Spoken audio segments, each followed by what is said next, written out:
Baik, pertama saya akan membahas aspek penting dalam penelitian penginderaan jauh, yaitu perencanaan dan penentuan tujuan.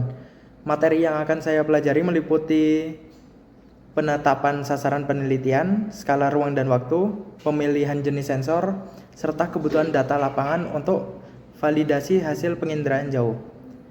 Untuk pertama, penentuan sasaran penelitian. Langkah awal dalam penelitian penginderaan jauh adalah menentukan sasaran penelitian dengan jelas. Sasaran ini berupa objek atau fenomena yang akan diamati melalui penginderaan jauh. Kejelasan sasaran penelitian sangat penting agar metode dan teknologi yang diterapkan sesuai dengan kebutuhan penelitian sehingga dapat menghasilkan data yang valid dan relevan. Yang kedua, penentuan skala ruang dan waktu. Perlu ditentukan skala ruang dan waktu pada penelitian tersebut. Skala ruang sendiri mengacu pada luas wilayah yang menjadi fokus serta resolusi spasial data yang dibutuhkan untuk memperoleh detail yang memadai. Sementara skala waktu berkaitan dengan periode dan frekuensi pengambilan data untuk memantau dinamika perubahan objek penelitian secara efektif. Yang ketiga, pemilihan jenis sensor. Pemilihan jenis sensor penginderaan jauh harus disesuaikan dengan karakteristik objek parameter yang diamati. Sensor dapat berupa sensor pasif atau sensor aktif dengan spektrum gelombang tertentu, seperti sensor multispektral untuk pemetaan penggunaan lahan maupun sensor dengan resolusi tinggi untuk pemantauan detail objek spesifik. Yang keempat, kebutuhan data lapangan untuk validasi. Untuk memastikan keakuratan interpretasi data penginderaan jauh, diperlukan data lapangan sebagai alat validasi. Data lapangan dapat diperoleh melalui survei secara langsung ataupun menggunakan data sekunder dari sumber terpercaya. Validasi ini sangat penting agar hasil analisis citra dapat dipercaya dan diaplikasikan secara tepat.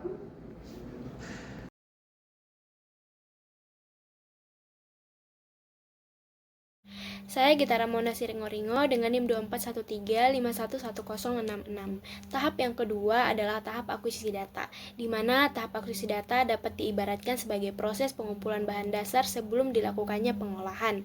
Nah, sumber data utamanya ini bisa berasal dari satelit yang mengamati bumi dari angkasa, pesawat yang merekam area dengan resolusi lebih detail, drone yang lincah menjangkau wilayah yang bisa spesifik, bahkan hingga sensor lapangan yang mencatat kondisi nyata secara langsung.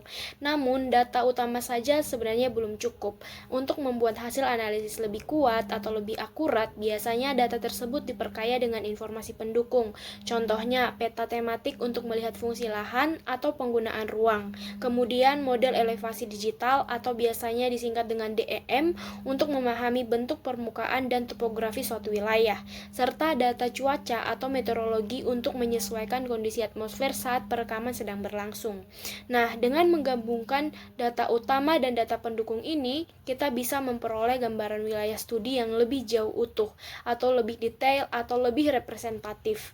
Hal ini sangat penting karena apa? Karena kualitas analisis pada tahap berikutnya akan sangat ditentukan oleh seberapa lengkap dan seberapa akurat data yang dikumpulkan di tahap akuisisi data. Terima kasih. Sebelumnya, perkenalkan, nama saya Lisa Perlia dengan NIM 2413511017. Di sini saya akan menjelaskan terkait dengan pemrosesan data. Yang pertama adalah koreksi radiometrik.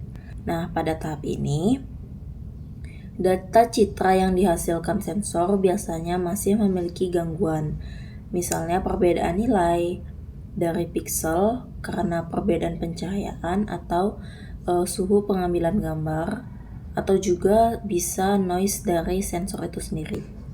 Tujuan dari koreksi radiometrik adalah menormalkan nilai piksel cahaya atau sinyal sensor agar seragam dan akurat. Dengan kata lain, proses ini memastikan bahwa perbedaan warna dan intensitas yang terlihat pada citra memang benar mencerminkan kondisi objek di permukaan bumi, bukan karena kesalahan teknis sensor atau perbedaan exposure.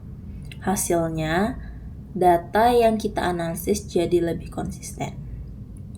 Kemudian yang kedua adalah koreksi atmosferik. Nah, pada citra satelit seringkali terpengaruh oleh kondisi atmosfer, seperti adanya kabut, debu, asap, atau uap air di udara. Hal ini bisa membuat warna citra terlihat redup, buram, atau tidak sesuai dengan kondisi yang sebenarnya.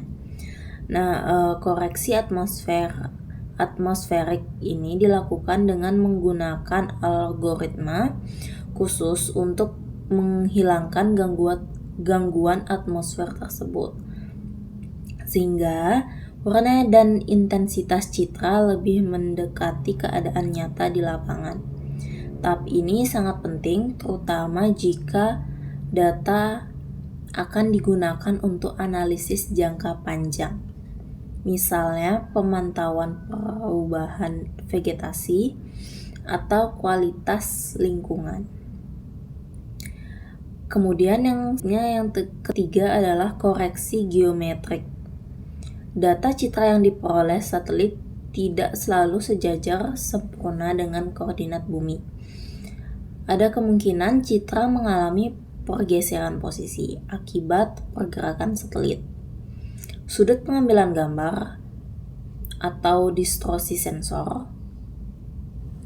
Oleh karena itu, dilakukan koreksi geometrik, yaitu menyesuaikan posisi setiap piksel supaya tepat sesuai dengan koordinat bumi yang sesungguhnya.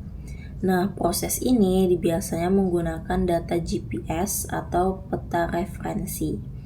Dengan begitu, lokasi yang ditunjukkan dalam citra benar-benar akurat dan bisa dipadukan dengan data lain, misalnya peta topografi atau peta administrasi.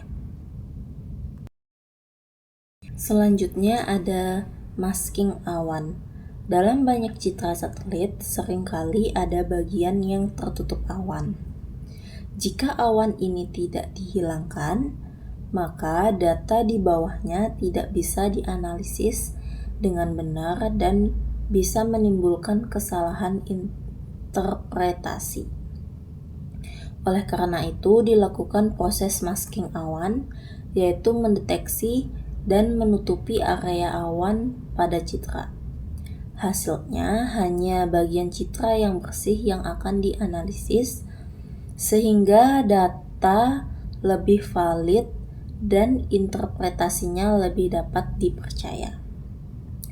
Kemudian ada mosaiking. Di sini citra satelit biasanya memiliki cakupan area yang terbatas. Jika kita ingin menganalisis wilayah yang lebih luas, maka perlu menggabungkan beberapa citra yang saling bersebelahan. Proses penggabungan ini disebut mosaiking. Dalam mosaiking, beberapa citra digabungkan menjadi satu gambar besar tanpa terlihat garis batas antar citra.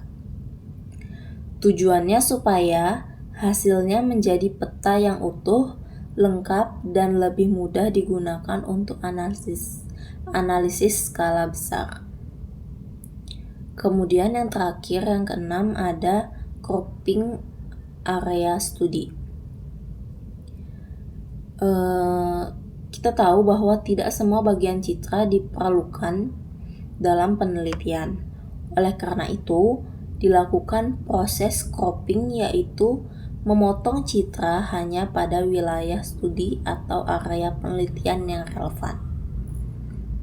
Dengan cropping, data yang digunakan lebih fokus pada area yang diteliti.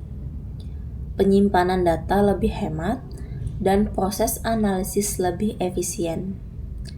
Selain itu, ini juga membantu mempercepat proses pengolahan, karena tidak ada data yang berlebih yang tidak diperlukan.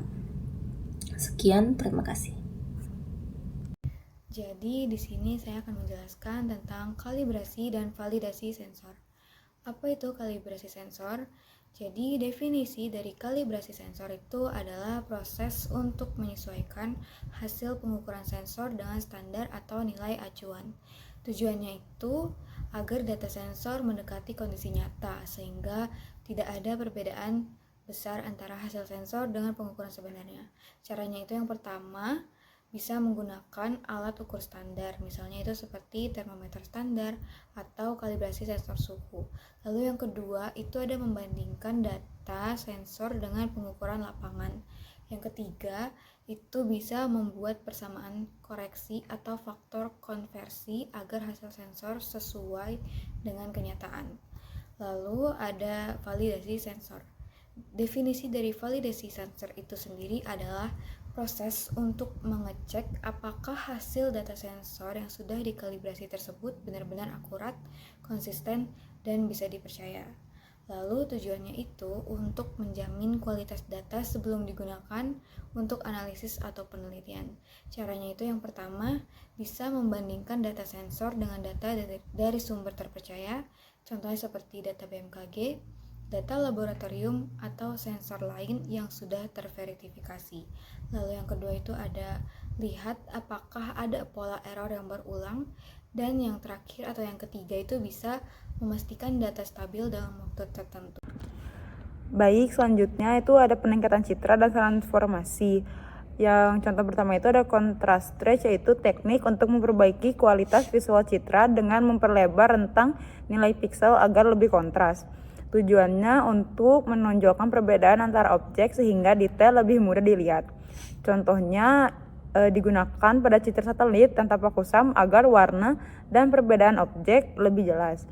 Yang kedua itu, contoh yang kedua, prinsipal komponen analisis, yaitu transformasi statistik untuk mereduksi dimensi data dengan cara mengubah band citra asli menjadi komponen utama. Tujuannya untuk mengurangi redundansi antar band, mengekstraksi informasi terpenting, serta menyoroti variasi terbesar dalam data. Contohnya digunakan untuk memisahkan informasi vegetasi, tanah, dan air dari citra multispektral. Selanjutnya itu ada point sharpening, yaitu metode untuk menggabungkan citra multispektral beresolusi rendah dengan citra pankromatik beresolusi tinggi. Tujuannya untuk menghasilkan citra berwarna dengan detail spasial yang lebih tajam. Contohnya digunakan pada citra Landsat atau Sentinel untuk menghasilkan gambar warna tajam serta resolusi pankromatik.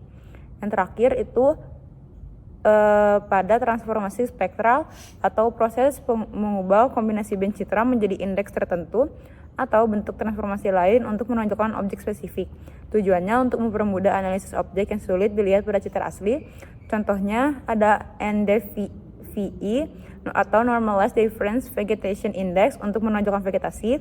Yang kedua ada NDWI atau Normalized Difference Water Index untuk menonjolkan badan air. Yang terakhir itu ada SAVI itu untuk Soil Edges Vegetation Index untuk vegetasi di area kering atau berdebu. Terima kasih. Oke, poin yang berikutnya ada ekstraksi informasi. Pada tahap ini, data citra yang sudah melewati proses koreksi dan peningkatan kualitas mulai diolah untuk mengambil informasi yang lebih spesifik sesuai tujuan penelitian. Jadi citra satelit bukan hanya sekedar gambar, tapi sudah bisa diubah menjadi data kuantitatif. Beberapa cara yang bisa digunakan ada 3, antara lain indeks spektral seperti NDVI untuk menghitung tingkat kehijauan vegetasi, NDWI untuk mendeteksi keberadaan air, atau SAVI yang lebih cocok digunakan di daerah kering. Indeks ini membantu menyoroti fenomena tertentu yang kadang tidak terlihat jelas dengan mata. Cara yang berikutnya ada ekstraksi fitur tekstur dan spektral. Bisa menunjukkan perbedaan pola permukaan misalnya antara pantai, hutan, mangrove, atau pemukiman. Sementara fitur spektral berkaitan dengan respon panjang gelombang dari objek di permukaan bumi. Cara berikutnya ada informasi elevasi. Dari data DEM atau DSM, kita bisa mendapatkan ketinggian dan bentuk permukaan yang penting untuk analisis topografi. atau pemodelan spasial. Intinya, tahap ekstraksi informasi ini adalah proses mengubah citra menjadi data yang bisa langsung dipakai untuk analisis. Misalnya memetakan jenis tutupan lahan, mengetahui kondisi lingkungan, atau mendukung penelitian yang lebih lanjut. Berikutnya analisis dan klasifikasi. Tahap ini bertujuan untuk mengelompokkan data citra menjadi kategori-kategori yang merepresentasikan objek di permukaan bumi, seperti vegetasi, badan air, permukiman, atau lahan terbangun. Proses klasifikasi dapat dilakukan dengan yang pertama, klasifikasi terbimbing atau supervised classification.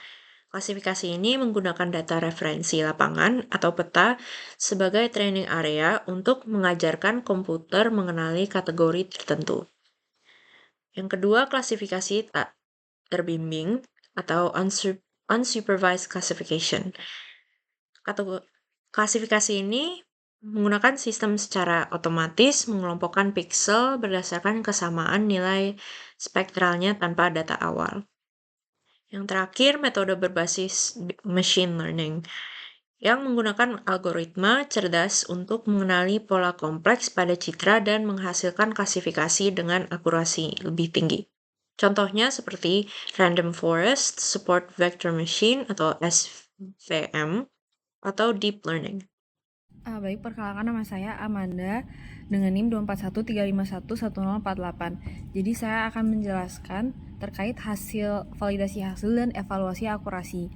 Jadi yang pertama terdapat pentingnya validasi, yakni memastikan hasil analisis sesuai dengan kondisi nyata, mengukur tingkat keandalan data dan model, dan memberikan dasar untuk perbaikan metode analisis. Selanjutnya yaitu metode validasi, yaitu terdapat data lapangan atau ground truth, membandingkan hasil klarifikasi dengan data observasi lapangan, referensi sekunder, yang contohnya peta, citra resolusi tinggi, atau data resmi sebagai acuannya. Selanjutnya terdapat confusion matrix, yaitu menyajikan perbandingan antara hasil klasifikasi dan data referensi, menunjukkan nilai overall akurasi, proporsi klasifikasi benar, producers akurasi, yaitu kemampuan mendeteksi kelas sebenarnya, dan users akurasi, yaitu tingkat kepercayaan pengguna pada hasil klasifikasi.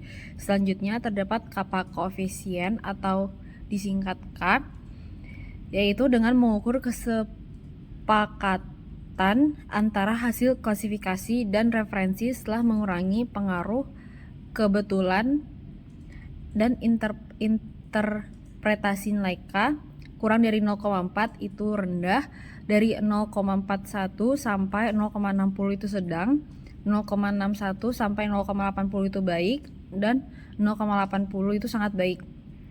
Selanjutnya terdapat True Mean Square Error atau disingkat RMSE, yaitu mengukur deviasi antara nilai prediksi dan nilai referensi. Semakin kecil RMSE, semakin akurat hasilnya dan cocok untuk data kontinu, misalnya elevasi, suhu, dan indeks vegetasi.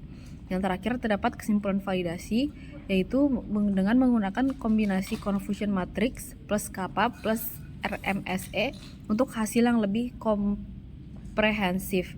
Validasi memastikan hasil analisis layak digunakan untuk penelitian maupun pengambilan keputusan. Terima kasih.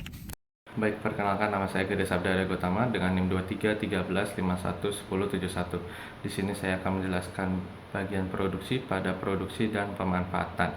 Tujuan dari produksi penginderaan jauh adalah untuk mengumpulkan data spasial yang akurat dan komprehensif dari permukaan bumi, sehingga data ini dapat berfungsi sebagai dasar untuk analisis lebih lanjut. Dari produksi sendiri terdiri dari 4 bagian, yaitu ada peta tematik, peta laporan, peta dashboard, dan peta data GIS. Untuk peta tematik sendiri ialah jenis peta yang dirancang untuk menampilkan informasi spasial spesifik tentang satu tema atau topik tertentu. Lalu ada peta laporan. Peta laporan ialah peta yang disajikan sebagai bagian dari dokumen atau laporan tertulis. Tujuannya ialah untuk mendukung dan memperkuat informasi yang disajikan dalam laporan tersebut. Yang ketiga, peta dashboard. Peta dashboard adalah peta yang terintegrasi dengan antarmuka interaktif yang lebih besar.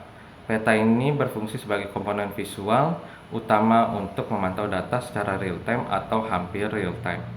Dan yang terakhir adalah peta data GIS. Peta data GIS atau GIS adalah istilah yang sering kali digunakan secara luas untuk merujuk pada produk visual yang dihasilkan dari sistem informasi geografis. Baik, perkenalkan nama saya Gede Sabda Utama dengan NIM 2313511071. Di sini saya akan menjelaskan bagian pemanfaatan dari produksi dan pemanfaatan. Untuk pemanfaatan sendiri tujuannya ialah untuk mengubah data mentah menjadi informasi yang berguna untuk pengambilan keputusan di berbagai sektor. Pemanfaatan sendiri terdiri dari 3 bagian, yaitu pemantauan, kebijakan, dan penelitian. Untuk pemantauan sendiri dalam pemanfaatan penginderaan jauh ialah proses sistematis untuk mendeteksi dan mengukur perubahan pada suatu objek atau fenomena di permukaan bumi secara berkala. Hal ini dilakukan dengan menganalisis citra penginderaan jauh dari wilayah yang sama pada waktu yang berbeda. Untuk yang bagian kedua, kebijakan. Kebijakan dalam pemanfaatan penginderaan jauh ialah proses penggunaan data geospasial yang akurat dan berbasis bukti untuk mendukung proses pengambilan keputusan oleh pemerintah, organisasi, atau lembaga. Yang ketiga adalah penelitian. Penelitian dalam pemanfaatan penginderaan jauh ialah proses yang digunakan sebagai alat utama untuk mengumpulkan, menganalisis, dan memvalidasi hipotesis ilmiah mengenai fenomena fisik, biologis, dan sosial.